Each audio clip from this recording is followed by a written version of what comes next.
शुरुआत कर रहे हैं इस वक्त की बड़ी खबर के साथ। बड़ी खबर आपको बता रहे हैं, आरसीपी सिंह पर लगे आरोपों पर बोले उपेंद्र कुशवाहा। भ्रष्टाचार पर पार्टी में जीरो टॉलरेंस की नीति है। जानना चाहा है कि जो ब्यौरा पार्टी को प्राप्त हुआ है इस पर आपका क्या कहना है।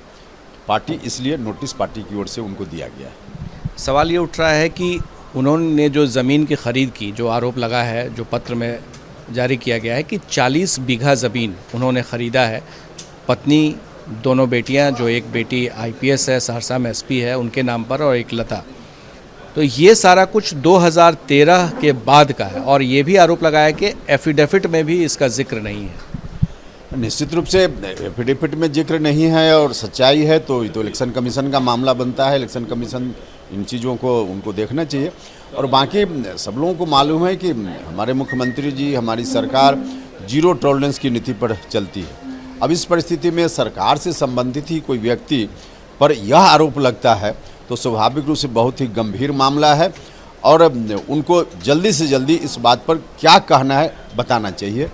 ये बड़ा अजीबोगरीब बात है कि 2013 से पहले वो बिहार के मुख्यमंत्री नीतीश कुमार के साथ बतौर प्रिंसिपल सेक्रेटरी थे, लेकिन उसके पहले का कोई जिक्र नहीं है। उसके बाद जब वो राज्यसभा जाते हैं, राष्ट्रीय अध्यक्ष बनते हैं, पार्टी में वो शामिल होते हैं, उसके बाद से जिक्र है। क्या एक तरह से ये बताने की कोशिश की गई कि 2013 से वो भ्रष्टाचार में नहीं थे, 2013 के बाद आए हैं? नहीं, देखिए अभी तो उस रूप में कि भ्रष्टाचार जो कुछ भी आरोप है उनके ऊपर, उसके लिए कहाँ से कब संपत्ति आई, कहाँ से आई, यह तो जांच का विषय है।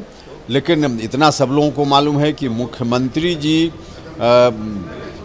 ऐसी चीज़ों को कभी बर्दाश्त नहीं करते हैं। तो स्वाभाविक रूप से अगर साथ रहकर भी कोई किसी ने ऐसा किया है तो नीतीश कुमार जी की बिना जानकारी में या उनसे दूर हटने के बाद किया होगा, ऐसा प्रतीत होता है। लेकिन पूरी बात तो जब जांच होगी तभी पता चल पाएगी। उस चिट्ठी को मैंने देखा है, सारे पत्र में ज़मीन का जिक्र तो किया गया है, लेकिन ये नहीं बताया गया है कि ज़मीन खरीदना कोई गलत है या उसमें कोई भ्रष्टाचार का मामला बनता है या जिस पैसे से ख़रीदे गए हैं वो ब्लैक मनी था या किसी से लेन देन का है। आखिर आप लोग वहाँ किस रूप में भ्रष्टाचार देख रहे हैं? नहीं, इसलिए हमने कहा कि अब उनको पार्टी को जो सूचना कहीं से प्राप्त हुई, स्वाभाविक रूप से पार्टी का यह दायित्व बनता है कि उनको इन चीज़ों की जानकारी से अवगत कराया जाए। अवगत कराया गया है। प्रथम दृष्टया तो यह मामला भ्रष्टाचार जैसा दिखता ही है, लेकिन अंतिम निष्कर्ष पर अभी पहुंचना संभव नहीं है जब तक उनकी ओर से बात ना आ जाए।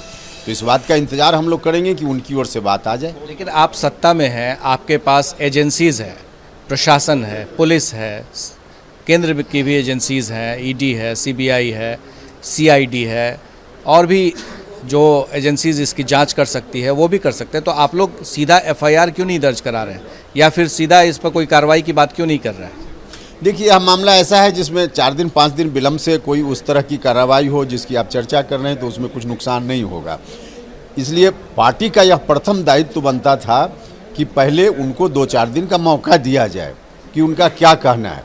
उससे पार्टी संतुष्ट नहीं होगी, फिर अगला कदम पर निश्चित रूप से पार्टी विचार करेगी। क्या इस मामले को आप कानूनी रूप से भी देखेंगे? क्या किसी से जांच करवाएंगे, किसी एजेंसी से?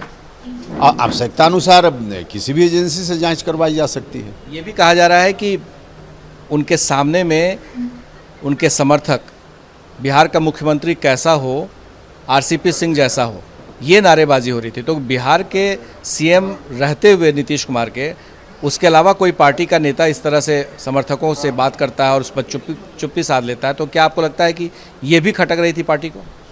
नहीं, देखिए, पार्टी को खटकने की बात इसमें नहीं है।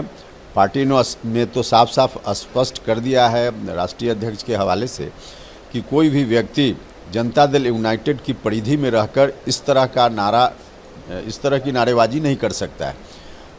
अगर कोई ऐसा कर रहा है तो समझ लीजिए कि पार्टी के बाहर से किसी की इच्छा हो तो उसकी मर्जी, पार्टी के अंदर रहकर कोई व्यक्ति ऐसा बोल रहा है तो यह पार्टी इसको तो नहीं बर्दाश्त करती। ऐसा तो नहीं लग रहा है कि आरसीपी सिंह बीजेपी के काफ़ी करीब आ गए थे और बीजेपी में शामिल होने वाले थे, इसलिए उनको भ्रष्टाचार के इस तरह के आरोपों में ऐसा घेर दिया गया ताकि बीजेपी भी कल को लेने में उनसे संकोच करें?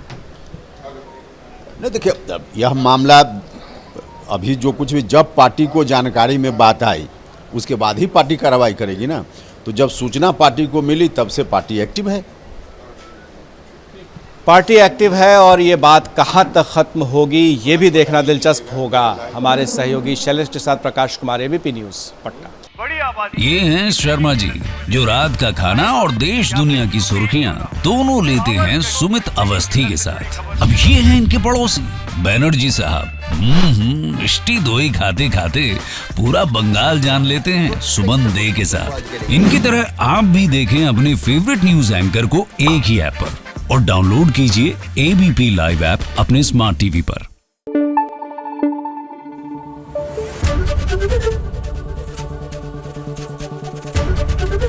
एबीपी न्यूज़ आपको रखे आगे।